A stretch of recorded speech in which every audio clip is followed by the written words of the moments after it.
السلام عليكم ورحمة الله. معكم مهندس زين من مبادرة A to Z، مكملين في الكورس بتاع CCNA 200-301. بنتكلم اليوم عن فيلان تاجينج. الموضوع استمرار لجانب بتاعت الفيلان عن ترانك. فلما نيجي نتكلم عن الفيلان وترانك بروتوكول، بنتكلم عن أنه هنا عندنا مجموعة من السويتشات ومكررين مجموعة من الفيلانات، والمفروض الفيلانات اللي بتمر من خلال أول منفصل بنقول لنا الداتا بتاعت المجموعة من الفيلانات بين تو سويتش، هو بيكون من نوع شنو؟ من نوع ترانك. ففي الجانب دي هنا هنستخدم بروتوكولات معينة، بنقدر نعمل انكابسوليشن للفريم بتاعتنا. بيكون شنو؟ ماشي من خلال شنو؟ من خلال الترانك بروتوكول، عشان السويتش يكون عنده يعني معلومات كافية جدا حول الفريم ده، عشان يقدر شنو؟ يوزعه بطريقة شنو؟ مناسبة للأجهزة الموجودة وين المستوى شنو؟ بقية السويتشات اللي بيكون تابع لنفس الفيلان. طيب، المهم نتكلم أول حاجة عن جانب بتاعت فريم تاجينج. بنتكلم عن تاني حاجة عن البروتوكولات بتاعت الترانكينج بروتوكول اللي هي شنو؟ الواحد من البروتوكولات بيكون تبع الاي تربل اي 802.1 كيو، والتاني بيكون شنو؟ تبع شنو؟ سيسكو، عبارة عن شنو؟ عبارة عن الاي اس ال. بعد ذلك نشوف برضو حاجة تانية بنتكلم عن نيتف فيلان في شنو؟ سيسكو اي او اس سويتش. تمام، هنبدا اول حاجه بجانب بتاعت فريم تاجينج. اول حاجه كده تعال نفهم السيناريو كالاتي، انه لما يكون عندنا تو سويتشين مع بعض، سويتش 1 وسويتش 2، وانشانا مالتيبل فيلان. المفروض نكون عندنا شنو في الجانب بتاع السويتش 1؟ مجموعه من الديفايسز، اي ديفايسز بيكون شنو؟ تبع فيلان مخصص له. وبرضه في السويتش الثاني برضه هيكون في شنو؟ يعني مجموعة من الديفايسز، أي ديفايس برضه بيكون شنو؟ يعني على مستوى الفيلان اللي هو شنو؟ المفروض يكون فيه. طيب، بعد ذلك هيكون في داتا هنا بنعمل لها فوروردنج من سويتش 1. هنا مثلا جهاز موجود مثلا في فيلان 3 مثلا في سويتش 1، هيمر الداتا بتاعه لشنو؟ لسويتش 1، وهيديها مثلا لمنو؟ هو ماشي مثلا لزول معين المستوى شنو؟ سويتش 2 من خلال شنو؟ فيلان شنو؟ 3. المهم خلاص الموضوع انه في داتا حتمر من خلال شنو؟ سويتش 1 تمشي لشنو؟ لسويتش 2، ممكن يكون تبع شنو؟ فيلان 1، ممكن يكون تبع فيلان 3 او فيلان 4. طيب، في اللحظه اللي لاحظ معي مثلا سويتش 1 لما تجيه داتا من شنو؟ من جهاز A1 مثلا، عمل لها فورورد لمنو؟ لسويتش 2. طيب، سي ان الداتا دي كانت شنو؟ كانت تبع شنو؟ تبع فيلان كم؟ فيلان 3. طيب، الزول لما تستلم الرساله هنا في السويتش 2، لما تستلم الرساله بتاعت السويتش 1، هيقوم يعمل شنو؟ هيستلم الداتا، وقد تكون عنده معلومات كافيه انه ياخد الداتا دي ماشي لشنو؟ ماشي للجهاز ده، ولا ماشي لشنو؟ ولا ماشي للجهاز ده. اي الداتا دي الجايين دي ماشي لفيلان 4 ولا ماشي لفيلان شنو؟ 3. ففي اللحظه دي هو لو ما عنده معلومات كافيه عن الداتا دي تابعه لفيلان، ما عنده اي خيار تاني في انه هو شنو؟ يقوم يعمل شنو؟ يقوم يعمل فورورد بجاي، ويعمل فورورد شنو بهنا. شنو هيسند الداتا شنو؟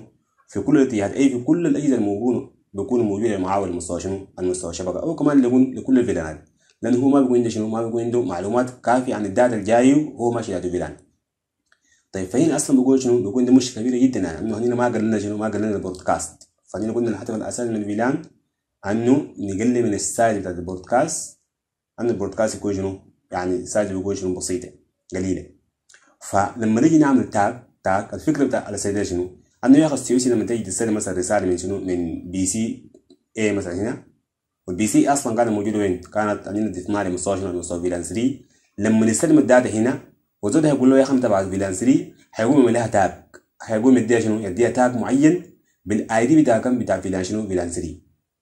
الداتا لما تمر هنا المستوى شنو؟ المستوى ترانكينج بيقولنا لها شنو؟ بيقولنا لها تاج. يعني الفريم حقتنا اللي اتكلمنا عنها في الجانب بتاعت الايثر فريم، قلنا بنضيف عليه شنو؟ بنضيف عليه تاج معين فيها شنو؟ الاي دي بتاعت فيلان 3. لما تيجي تستلم الدول ده هنا الداتا بتاعت اي فريم الجاي من سي 1، هيقوم يقراه ويلقى شنو؟ انه عليها شنو؟ تاج بفيلان كم؟ فيلان 3. طيب، طوال هو شنو هيقوم يعمل شنو؟ هيقوم يمرر الداتا اللي منه؟ للجهاز اللي هنا ديل. اي هيقوم يمرر الداتا للفيلانات، اي الفيلان تبع شنو؟ اي الاجهزه اللي بيكون تابعه لشنو؟ الفيلان شنو؟ فيلان 3. حتى لو كانت بتاعت البرودكاستنج مثلا زي الارم بروتوكول، هيقوم يمرر فقط لمنو؟ هيقوم يمررها لمنو؟ هيقوم يمررها للاجهزه اللي بيكون تابع لنفس الفيلان الجاي شنو؟ من سويتش شنو سويتش 1. فدي الفكره الاساسيه بتاع شنو بمعنى كده بعد ده اي سويتش لما يستلم الداتا بيقوم بعملها شنو بيقوم بيضيف لها شنو تاج. لما يستلم الزول ده هنا قبل ما يرسل الزول ده هيقوم يشيل منها شنو التاج ويقوم يرسل لها شنو فريم يعني نظيف بيكون فيها شنو فقط التفاصيل شنو الزول ده بيكون محتاج لها. مجرد ما يجي راجع هناك برضه شنو هيستلم من هنا يعمل لها تاجنج هيقوم يوري مثلا شنو للزول للسويتش 1 برضه هيستلم الداتا هيقوم يقرا شنو الفريم بتاعتنا اول هيدر برضه شنو هيعرف التاج ماشي لهذا فيلان بعد ده برضه شنو هيقوم يمرر له شنو باقي تفاصيل الفيلانات. فدي الفكره بتاع شنو الفكره بتاع التاج كده بيقول شنو العمليه بيتم بالنجاح بيكون ما في اي اخطاء على مستوى شنو المستوى الشبكه. طيب هنا هو بيتكلم من الفكره دي كلها مع بعض فبيقول لك انه يا اخي سي اس 1 هيستلم رساله مثلا من جهاز A بعد ذاك هيقوم يمرر مثلا شنو هيقوم يعمل لها تاجنج وبعد ذاك يمرر لها منه لسويتش كم سويتش 2 هيستلم الفريم هيلقى شنو انه عامل لها تاجنج بشنو بالاي دي بتاع فيلان 3 هيقوم يمرر لمنه للجهاز رقمي كم رقمي دي او الهوست رقمي دي لانه هو بيكون شنو المستوى شنو فيلان 3. طيب عندنا البروتوكولات اثنين زي ما قلنا هنا نتكلم عنه في الجانب بتاع التاجنج.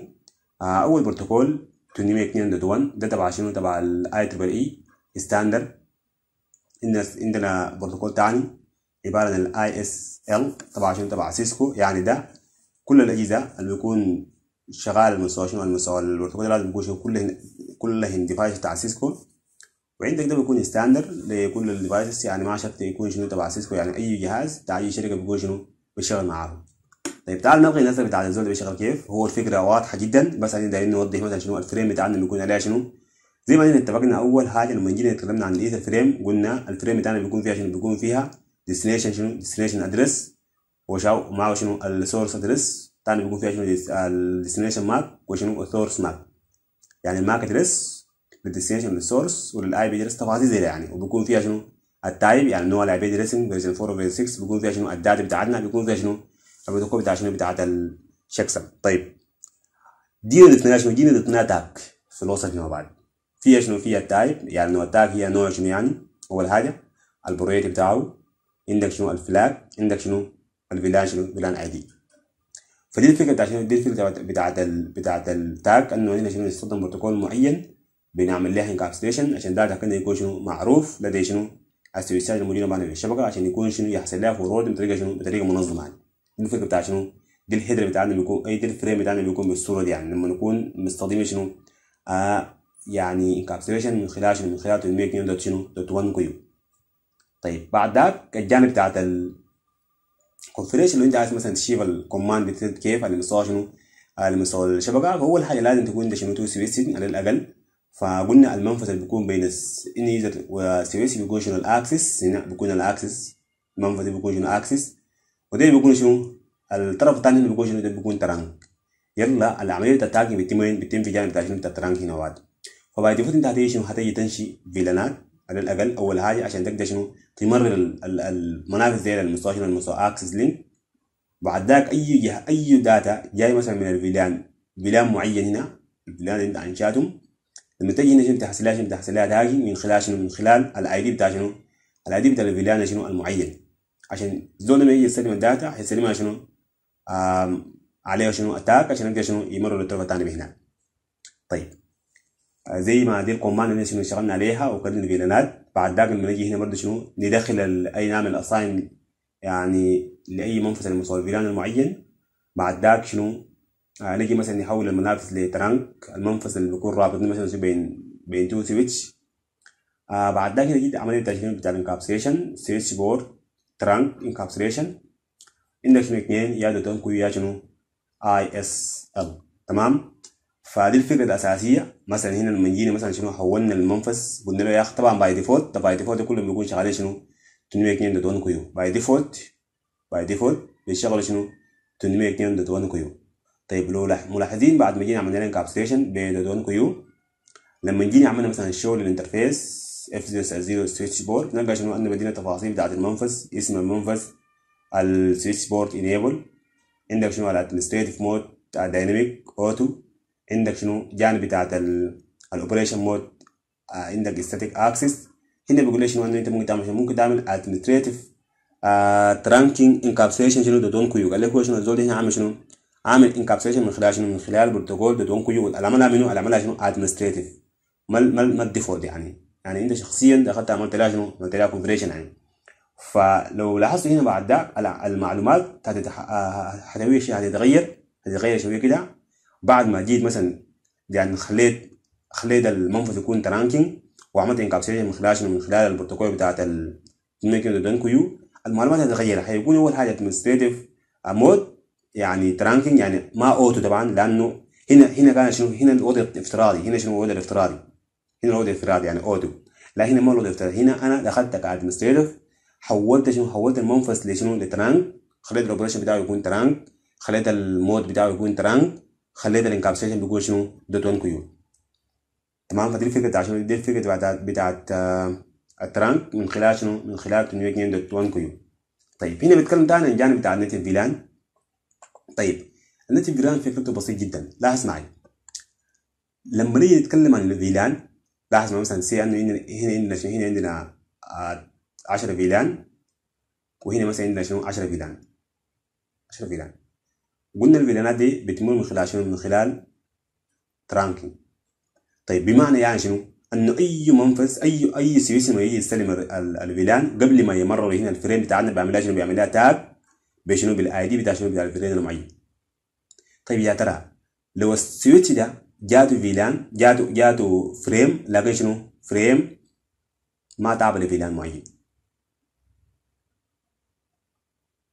فريم ما تابع شنو؟ اول زول ده جاته شنو؟ جاته مثلا فريم ما تابع لشنو؟ ما تابع ليه معين. اي ما يعني انتاج ولا انتاج شنو؟ ايثرنت فريم. انه يا خنا جيت رسلت فريم انتاج without شنو؟ without التاج، ما فيها شنو؟ ما فيها اي تاج.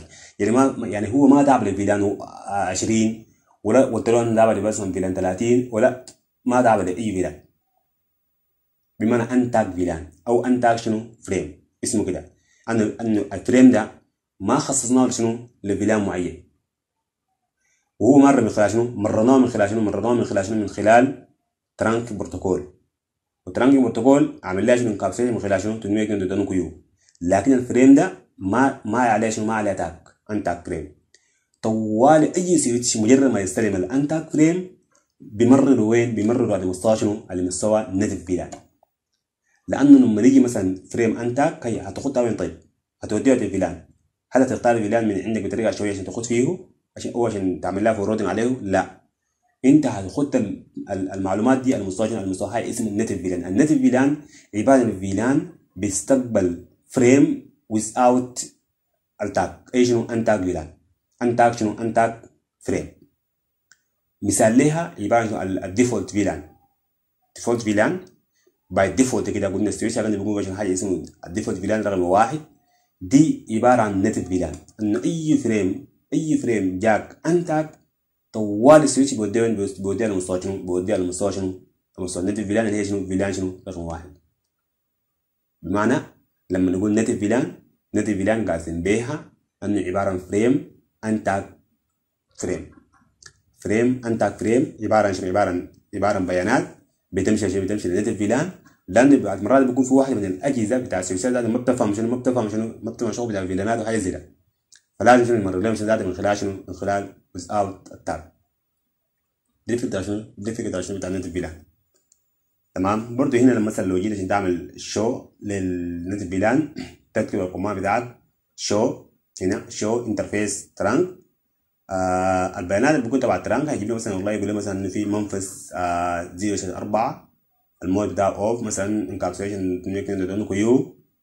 بيقول لي انه هو شنو؟ حاليا شنو؟ في نيتف فيلان مثلا فيلان رقم كم؟ فيلان رقم 1. تمام. وممكن تنشي فيلان نيتف فيلان وتخلي الناس شنو؟ ترمي فيها شنو؟ الفيلانات او الفريمز شنو؟ ما عليها شنو؟ ما عليها تاك. فدي الفكره شنو؟ بتاع نيتف فيلان. تمام. نشوف الكلام ده كيف في الجانب بتاع سكيورتي تريزر. على الاقل نشوف نعمل فيريفيكيشن نتاكد من الجانب بتاعت المعلومات دي. بنجيب سويتش مثلا 2360 مش سويتش تاني مثلا يا بعد نقود من خلال كيبل معين ميديا. تمام. طيب بس هنحاول نشيل لنا زي فيلان بس، حتى لو ما نشأنا فيلان زادو بس نخش عليها أو 0/1 enable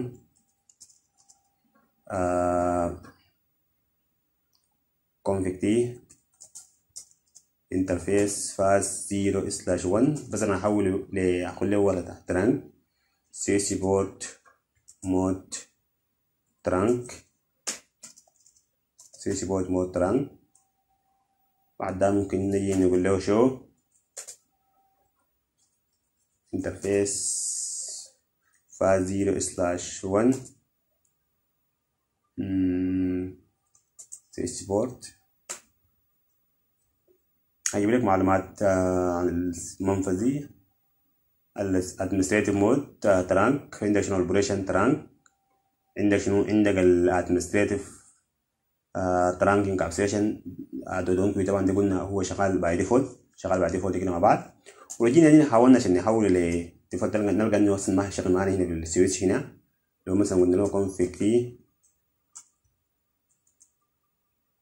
config t interface f0/1 لو جينا قلنا له مثلا switch port trunk encapsulation نلقى انه عمليه شنو ما حتنفس معنا، لكن في الريال ديفايس ممكن شنو تنفس معنا الاثنين مع بعض.